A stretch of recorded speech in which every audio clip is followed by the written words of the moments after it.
பிறந்த நாளை நாம் கொண்டாடி கொண்டிருக்கிறோம். தன்னுடைய வாழ்நாள் முழுவதும் தமிழர்களுக்காக, தமிழ் மக்களுக்காக, தமிழ்நாட்டின் உரிமைகளுக்காக, தமிழ் மொழியின் வளர்ச்சிக்காக தாழ்ந்து கிடக்கக்கூடிய தமிழகத்தை வளர்ச்சி பாதையிலே அழைத்து செல்லக்கூடிய வகையிலே பாடுபட்ட உழைத்த தலைவர்தான் தலைவர் கலைஞர் அவர்கள். தொடர்ந்து தமிழ்நாட்டு தான் ஆட்சி பொறுப்பேற்றுக் கொண்ட உடனேயே தமிழ்நாட்டின் உரிமைகளுக்காக, மாநில உரிமைகளுக்காக நம்முடைய திராவிட முன்னேற்ற கழகத்தின் போராட்டம் தமிழ்நாட்டு உரிமைகளுக்காக, மாநில உரிமைகளுக்காக நடக்கக்கூடிய இந்த போராட்டம் இன்று நேற்று தொடங்கியது இல்லை. அது பேரறிஞர் அண்ணா அவர்களின் காலம் தொட்டு தொடங்கி தலைவர் கலைஞர் அவர்கள் இந்த மத்திய ஒன்றிய அரசிற்கும் மாநில அரசிற்கும் இருக்கக்கூடிய அந்த நிலையை, மாநில அரசு பெற வேண்டிய உரிமைகளை பற்றி ஆராய்வதற்காகவே தனியாக ஒரு கமிஷன் அமைத்து ராஜ்மன்னார் கமிஷன் என்ற அந்த கமிட்டியை அமைத்து அதை அந்த அறிக்கையின் வழியே நம்முடைய உரிமைகளை பெற வேண்டும் என்று நிலைநாட்டிய தலைவர் தான் தலைவர் கலைஞர் அவர்கள். இன்று அந்த வழியிலேதான் ஒவ்வொரு நாளும் தமிழ்நாட்டின் உரிமைகளுக்காக நம்முடைய முதலமைச்சர் அண்ணன் தளபதி அவர்கள் போராடி கொண்டிருக்கிறார்கள். இந்த ஒன்றிய அரசு, மத்தியிலே இன்று ஆட்சியிலே இருக்கக்கூடிய பாஜக அரசு ஒவ்வொரு வழியிலும் தமிழ்நாட்டு மக்களுக்கு எதிராக, இந்த நாட்டிலே இருக்கக்கூடிய சிறுபான்மை மக்களுக்கு எதிராக செயல்பட்டு கொண்டிருக்கிறது என்பதை நாம் மறுக்க முடியாது. ஒன்றை நினைவிலே இங்கே இருக்கக்கூடிய அத்தனை பேரும் வைத்துக் கொள்ள வேண்டும். தமிழ்நாட்டுக்கு வர வேண்டிய ஜிஎஸ்டின்னு சொல்லி நமக்கு வரவேண்டிய வருமானத்தை, ஒரு மாநில அரசுக்கு வரவேண்டிய வருமானத்தை மொத்தமாக அங்கே இருக்கக்கூடிய ஒன்றிய அரசு இன்று எடுத்துக்கொள்கிறது. இங்கே நம்முடைய வருமானத்தை எடுத்துக்கொள்ளக்கூடிய அவர்கள் நமக்கு தர வேண்டிய, நியாயமாக நம்ம ஊரில் நம்ம கொடுக்குறோம், வரி கொடுக்குறோம், அந்த வரியிலேருந்து நமக்கு வர வேண்டிய தொகையை சரியாக நியாயமாக நமக்கு திருப்பி வழங்க வேண்டும். ஆனால் அது வந்து சேருவது கிடையாது.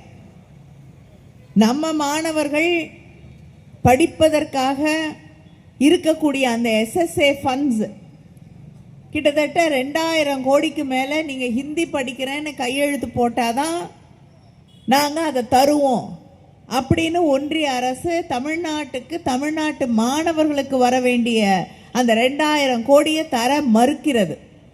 ஆனால் நம்முடைய முதலமைச்சர் அண்ணன் தளபதி அவர்கள், நீ 10,000 கோடி கொடுக்குறேன்னு சொன்னாலும் 2000 கோடியை பிடித்து வைத்து கொண்டாலும் எனக்கு கவலை இல்லை, எங்களுடைய மாணவர்களுடைய எதிர்காலம் பற்றி தான் எனக்கு அக்கறை, அதனால் நாங்கள் ஹிந்தி படிக்க வேண்டிய அவசியம் கிடையாது என்று எடுத்து சொன்ன முதலமைச்சர் நம்முடைய அண்ணன் தளபதி அவர்கள்.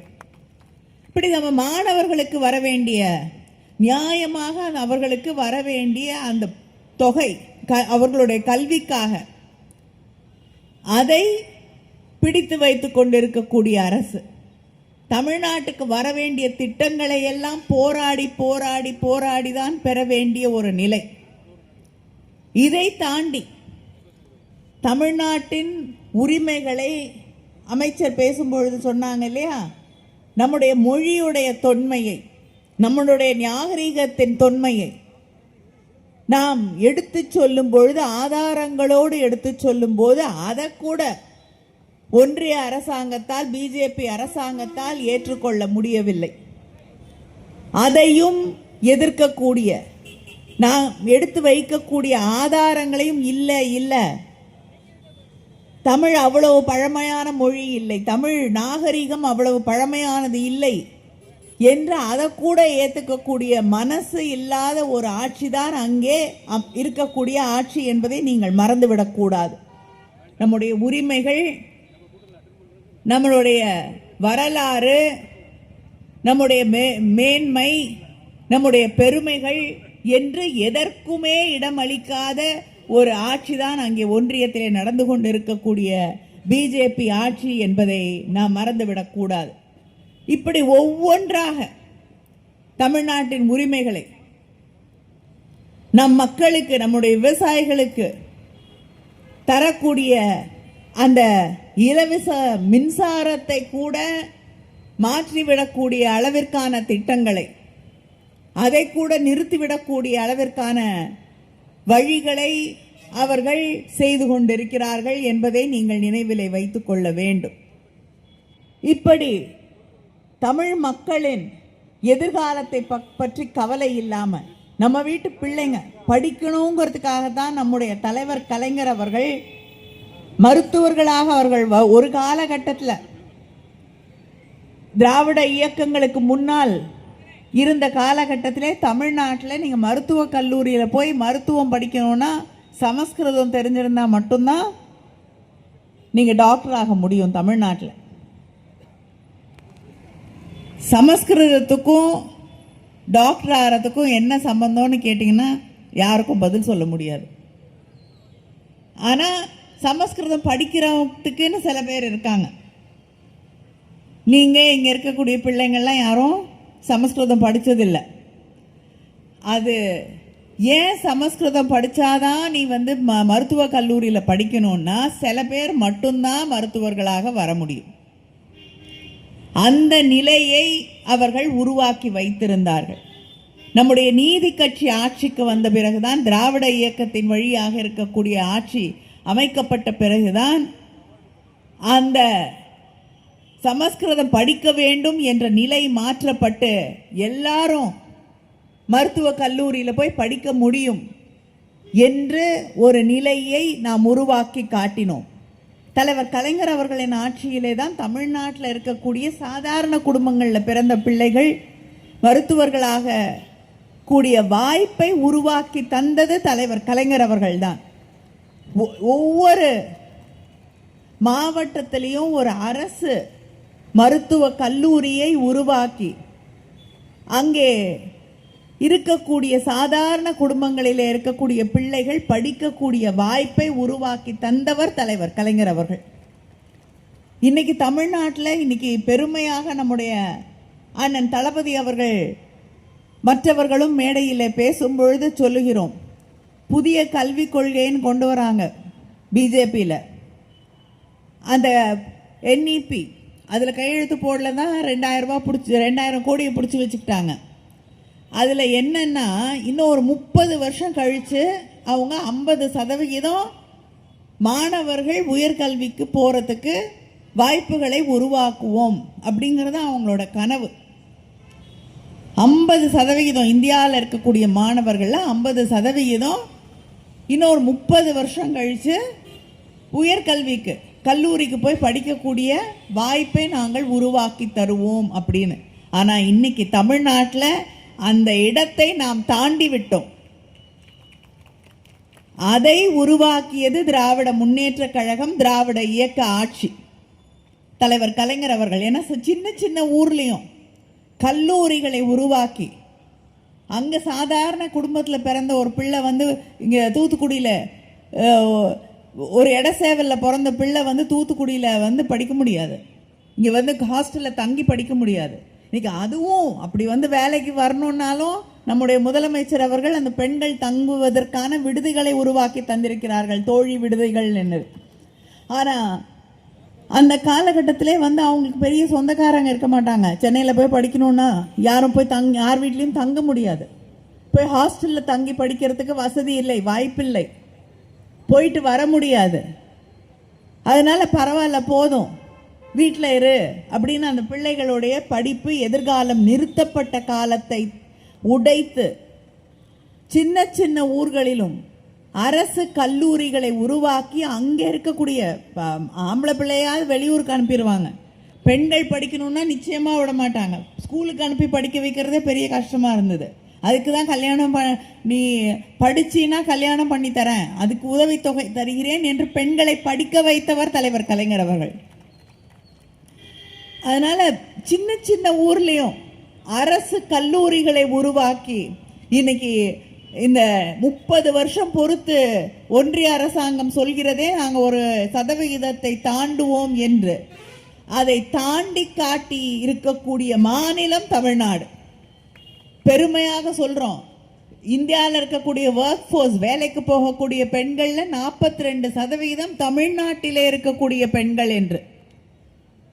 தமிழ்நாட்டில் இருக்கக்கூடிய பெண்கள் தன்னம்பிக்கை மிக்கவர்களாக, சொந்த காலில் நிற்கணும் என்று நினைக்கக்கூடியவர்களாக, தன்னுடைய உழைப்பிலே தான் வாழ வேண்டும் என்ற தன்னம்பிக்கையோடு நிற்கக்கூடியவர்களாக. அதனால தான் இன்னைக்கு நம்முடைய அமைச்சர் அவர்கள் இத்தனை வண்டிகளை உங்களுக்கு, இத்தனை தையல் மெஷின்களை வாங்கி தராங்க. காரணம், நீங்க எல்லாரும் சொந்த காலில், நீங்க ஒரு பிசினஸ் ஸ்டார்ட் பண்ணி, நீங்க தையல் மெஷின் வச்சு, நான் தச்சு சம்பாதிச்சு, நான் சொந்தமாக உழைத்து என் குடும்பத்தை காப்பாற்ற வேண்டும், என்னுடைய செலவுகளுக்காக நான் உழைப்பேன் என்று சொல்லக்கூடிய பெண்களுக்கு உதவிகரமாக நிற்பதற்காக திராவிட முன்னேற்ற கழகம் தலைவர் கலைஞர் அவர்களின் பிறந்த நாளிலே உங்களுக்கு இந்த தையல் இயந்திரங்களை அவர்கள் வழங்கி கொண்டிருக்கிறார்கள். 102 பேருக்கு இந்த நிகழ்ச்சியிலே தையல் இயந்திரங்களை வழங்கக்கூடிய இந்த நிகழ்ச்சி இங்கே நடைபெற்று கொண்டிருக்கிறது. இப்படி ஒன்றிய அரசாங்கம் நாங்கள் செய்து காட்டுவோம் சொல்லக்கூடிய அத்தனை விஷயங்களையும் இன்னைக்கு நாம் தாண்டி நின்று கொண்டிருக்கிறோம். ஆனால் அவர்கள் இப்போ என்ன பண்ணணும்னு நினைக்கிறாங்க, தமிழ்நாட்டை முடக்கிவிட வேண்டும் என்பதற்காக மக்கள் தொகை அடிப்படையில் டீலிமிட்டேஷன், தொகுதி மறுசீரமைப்பு செய்கிறோம். நீங்க இதை புரிஞ்சுக்கணும். ஏன்னா தமிழ்நாட்டில் இருக்கக்கூடிய குடும்பத்தில் இருக்கக்கூடிய ஆண்கள் பெண்கள் 2 பேருமே படித்தவர்கள். படிக்கக்கூடிய பெண்கள், தன்னுடைய ஆரோக்கியத்தை பற்றி சிந்திக்கக்கூடிய பெண்கள், அந்த பிள்ளைகளோட எதிர்காலத்தை பற்றி சிந்திக்கக்கூடிய பெண்கள், ஆண்கள் தமிழ்நாட்டில் இருக்கிறார்கள். 10 குழந்தை பெற்க முடியாது, 8 குழந்தை பெற்றா வளர்க்க முடியாது, படிக்க வைக்க முடியாது, ஆரோக்கியமாக அவர்களுக்கு உணவு கொடுக்க முடியாது. அதனால 2 குழந்தை போதும், 1 குழந்தை போதும். அந்த 1 குழந்தைய 2 குழந்தைய நல்லா படிக்க வைக்கணும். அவங்களுக்கு நல்ல எதிர்காலத்தை அமைத்து கொடுக்க வேண்டும். அவர்களை அக்கறையோடு வளர்க்க வேண்டும்.